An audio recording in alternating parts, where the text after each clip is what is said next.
ஹalleluya, good morning. இன்றைக்கு ஞாயிற்றுக்கிழமை, விசேஷமான ஞாயிற்றுக்கிழமை, பெந்தெகோஸ்தே நாள். முதல் முறையாக சீஷர்கள் தெய்வ சமூகத்தில் காத்திருந்து மேலிருந்து வல்லமையை பெற்றுக்கொண்டு,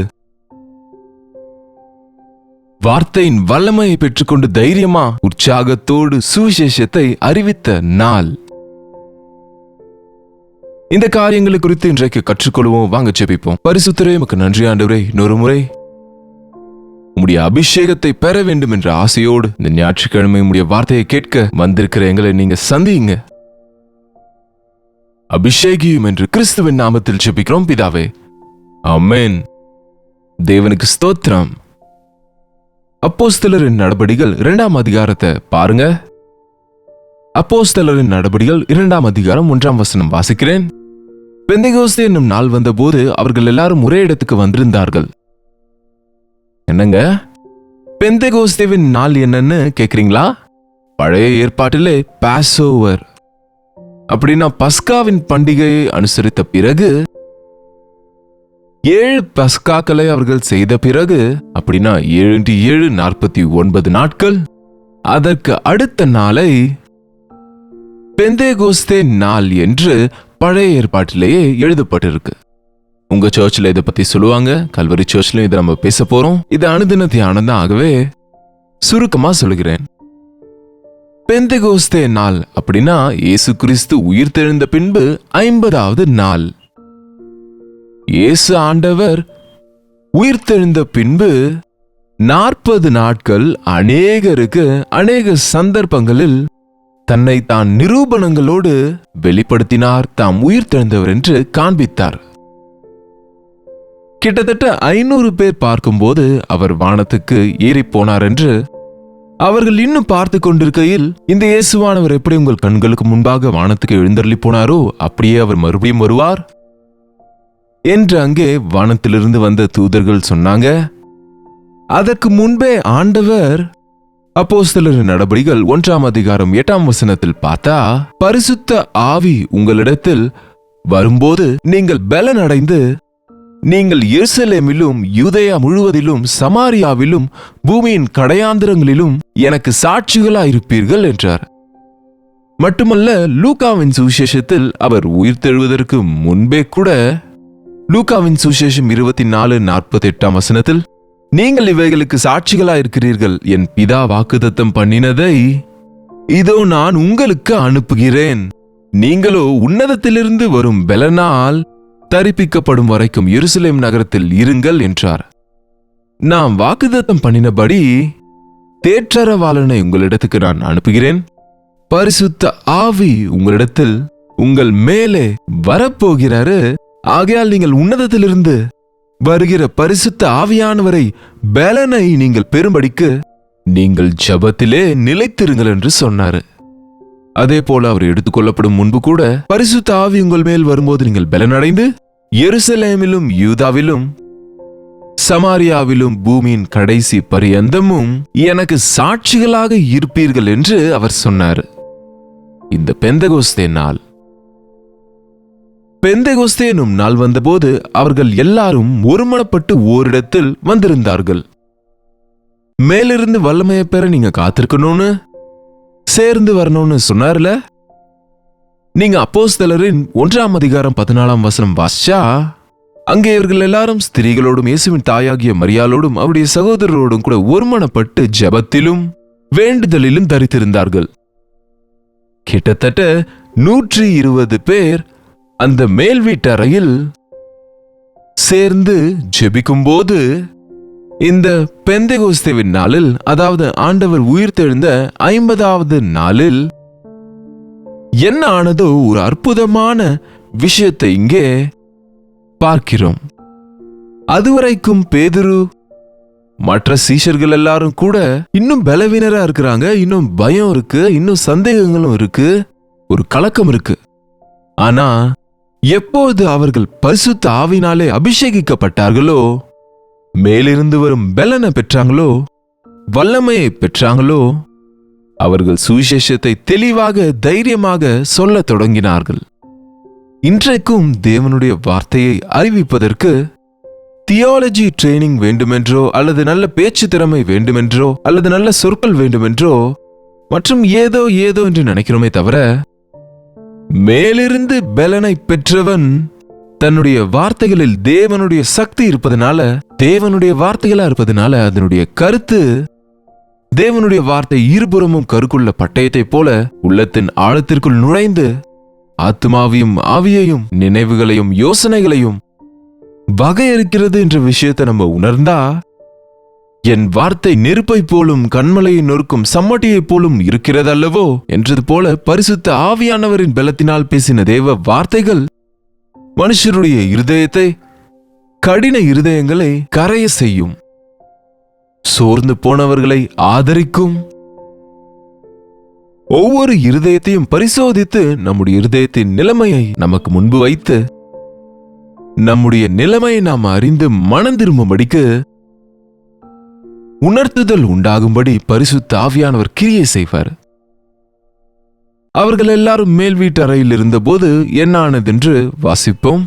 அப்போஸ்தலர் 2ஆம் அதிகாரம் 2ஆம் வசனம். அப்பொழுது பலத்த காற்று அடிக்கிற முழக்கம் போல வானத்திலிருந்து சடுதியாய் ஒரு முழக்கம் உண்டாகி அவர்கள் உட்கார்ந்திருந்த வீடு முழுவதையும் நிரப்பிற்று. அல்லாமலும் அக்கினி மயமான நாவுகள் போல பிரிந்திருக்கும் நாவுகள் அவர்களுக்கு காணப்பட்டு அவர்கள் ஒவ்வொருவர் மேலும் வந்து அமர்ந்தது. அவர்கள் எல்லாரும் பரிசுத்த ஆவினாலே நிரப்பப்பட்டு ஆவியானவர் தங்களுக்கு தந்தருளின வரத்தின்படியே வெவ்வேறு பாஷைகளிலே பேசத் தொடங்கினார்கள். அல்லேலூயா!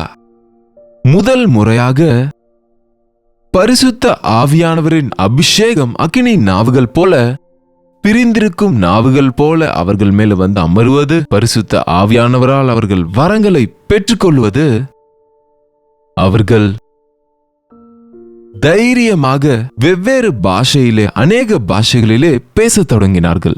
இது முதல் முறையாக நடந்தது. இன்றைக்கு எருசலேமுக்கு போனா இன்றைக்கும் நீங்க இந்த மேல் வீட்டறையை பார்க்கலாம். ஒரு சீலிங் இல்லாத மேல் வீட்டு அறை இது. பட்டணத்திற்கு நடுவே இருக்கிற அறை.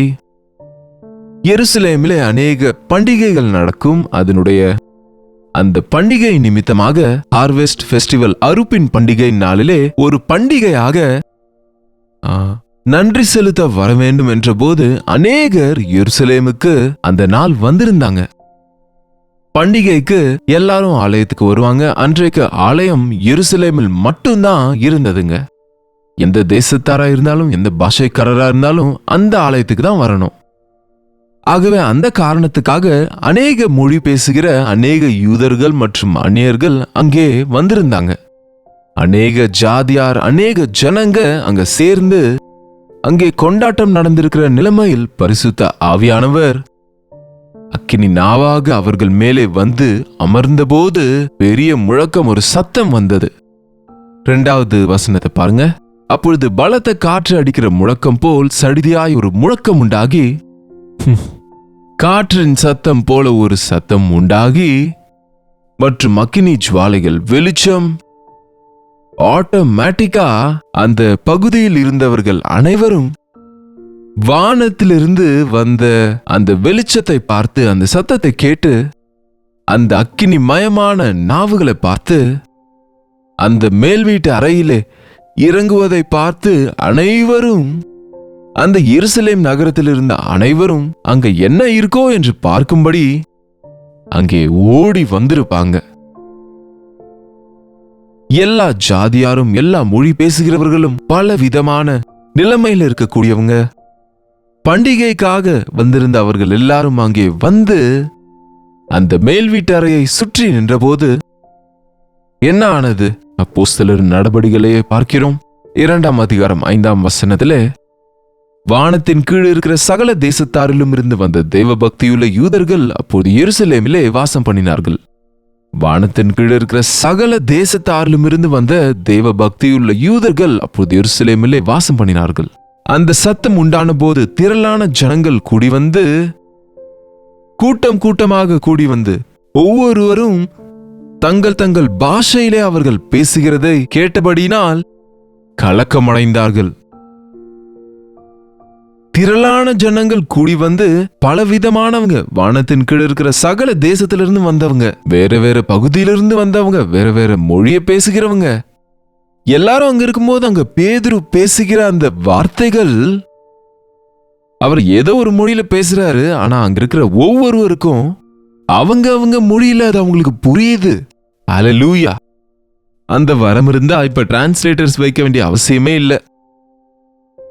என்னங்க, ஆனா இன்றைக்கு இருக்கிற டெக்னாலஜி நிமித்தம் தேவன் ஒவ்வொரு பாஷைக்காரருக்கும் சுவிசேஷம் செல்ல அந்த ஆரம்ப நாளிலேயே அற்புதமாக இயேசுவே இரட்சகர் என்ற வார்த்தை ஒவ்வொரு பாஷைக்காரருக்கும் சென்றடையும்படிக்கு வந்திருந்த ஒவ்வொருவரும் அவரவர்கள் பாஷையிலே அவர்கள் பேசுகிறதை கேட்டதினால் என்ன சொன்னாங்க? எல்லாரும் பிரமித்து ஆச்சரியப்பட்டு, இதோ பேசுகிற இவர்கள் எல்லாரும் கலிலேயர் அல்லவா? அப்படி இருக்க நம்மில் அவரவர்களுடைய ஜென்ம பாஷைகளிலே இவர்கள் பேச கேட்கிறோமே, இது எப்படி? இவங்க கலிலேயா பகுதியில் இருக்கிறவங்க, கலிலேயா பாஷை பேசுறவங்க. பாருங்க, நம்ம தமிழ்லயே எத்தனையோ வித்தியாசங்கள் இருக்கு. கன்னியாகுமரியில ஒரு விதமா பேசுவாங்க, இங்க சென்னையில ஒரு விதமா பேசுவாங்க, மதுரையில இருக்கிறவங்க தமிழை இன்னொரு விதமா பேசுவாங்க. இந்த பக்கம் கோயம்புத்தூர், தர்மபுரி, ஈரோடு இந்த பக்கம் இருக்கிறவங்க அழகான கொங்கு தமிழ் பேசுவாங்க. திருநெல்வேலி பக்கம் போனீங்கன்னா அங்க கொஞ்சம் வித்தியாசமா தமிழ் மொழிய பேசுவாங்க. இன்னும் நீங்க இந்த பெங்களூர்லாம் போனா அங்க இன்னும் வித்தியாசமான ஒரு தமிழை பேசுவாங்க. அவங்க பேசுற விதத்தை வைத்தே அவங்க எந்த ஊர்ல இருந்து வருகிறவங்கன்னு தெரிந்து கொள்ள முடியும். இங்கே அநேக மொழி பேசுகிற அநேக ஜனங்கள் இங்கே கூடி வந்திருக்கிற போது அந்த கொங்கு தமிழர்களுக்கு கொங்கு தமிழ் தான் அவங்களுக்கு புரியும், சென்னைக்காரங்களுக்கு சென்னை தமிழ் தான் தெரியும். அதை விட வினோதம், தமிழருக்கு தமிழ்ல, தெலுங்கர்களுக்கு தெலுங்குல, ஹிந்திக்காரங்களுக்கு ஹிந்தியில, மராத்தியர்களுக்கு மராத்தியில, ஜெர்மன்ஸ்க்கு ஜெர்மன்ல, பிரெஞ்சுக்காரங்களுக்கு பிரெஞ்சுல, இங்கிலீஷ்காரங்களுக்கு இங்கிலீஷ்ல கேட்டது போல எல்லா மொழிக்காரருக்கும் வித்தவுட் டிரான்ஸ்லேஷன் மொழிபெயர்க்கிறவங்க தேவைப்படாம ஒவ்வொருவரும் தங்கள் தங்கள் மொழியில அவங்க கேட்டாங்க. என்ன கேட்டாங்க? எதை கேட்டாங்க? இயேசுவே இரட்சகர் என்கிற வார்த்தையை கேட்டாங்க. அங்க கீழே இருக்க கடைசி நாட்களில் நான் மாம்சமான யாவர் மேலும் என் ஆவியை ஊற்றுவேன் என்பதை கேட்டாங்க.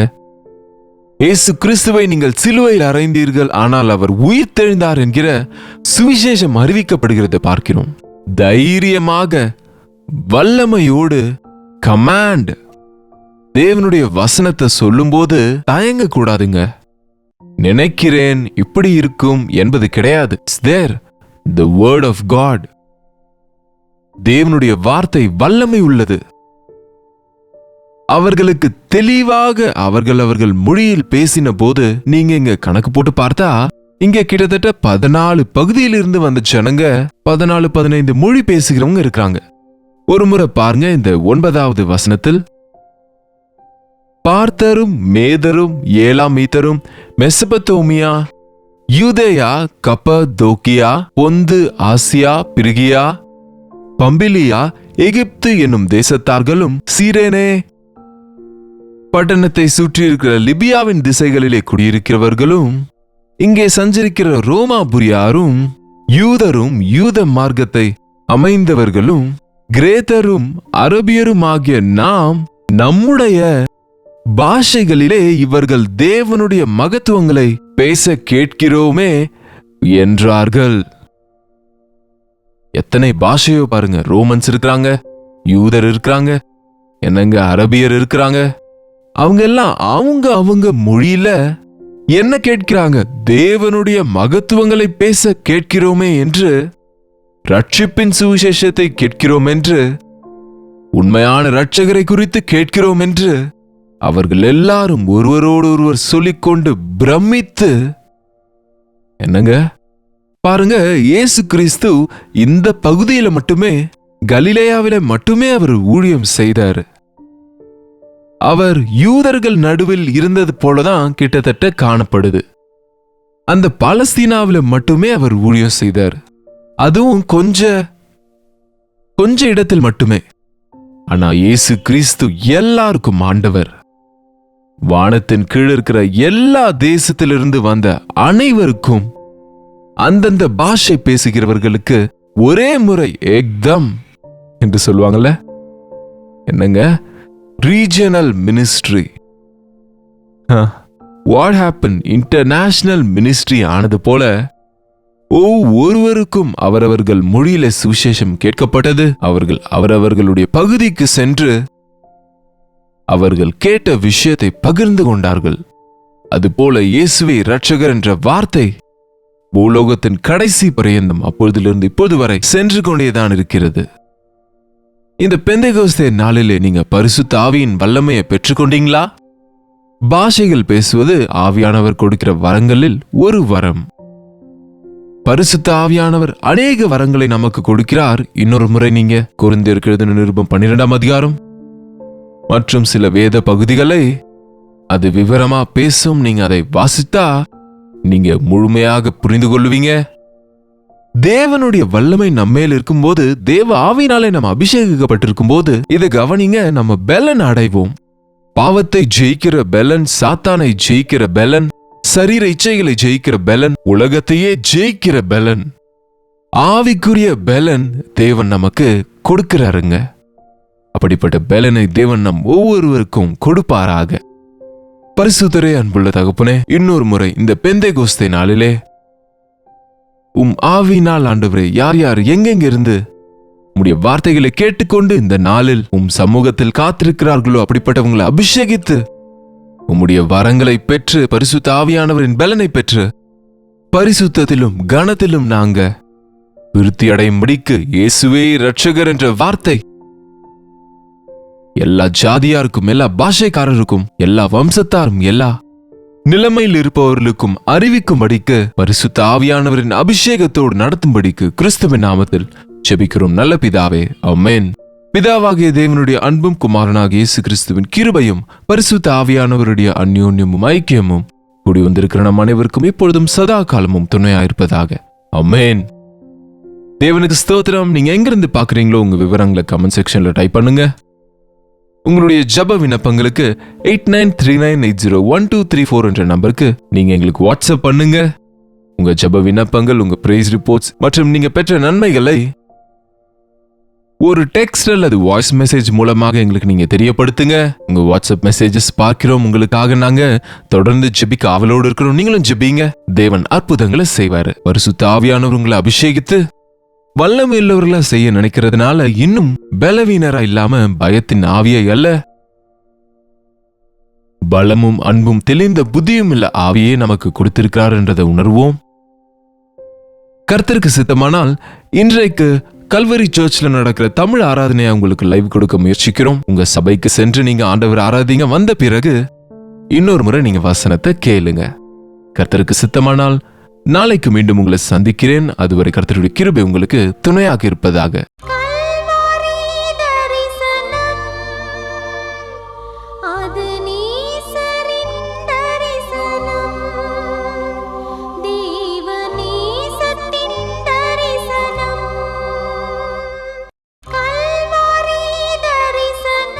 ஒவ்வொரு நாளும் வசனம் தியானிப்பேன், ஒவ்வொரு காலையிலும் உம்மை சந்திப்பேன்.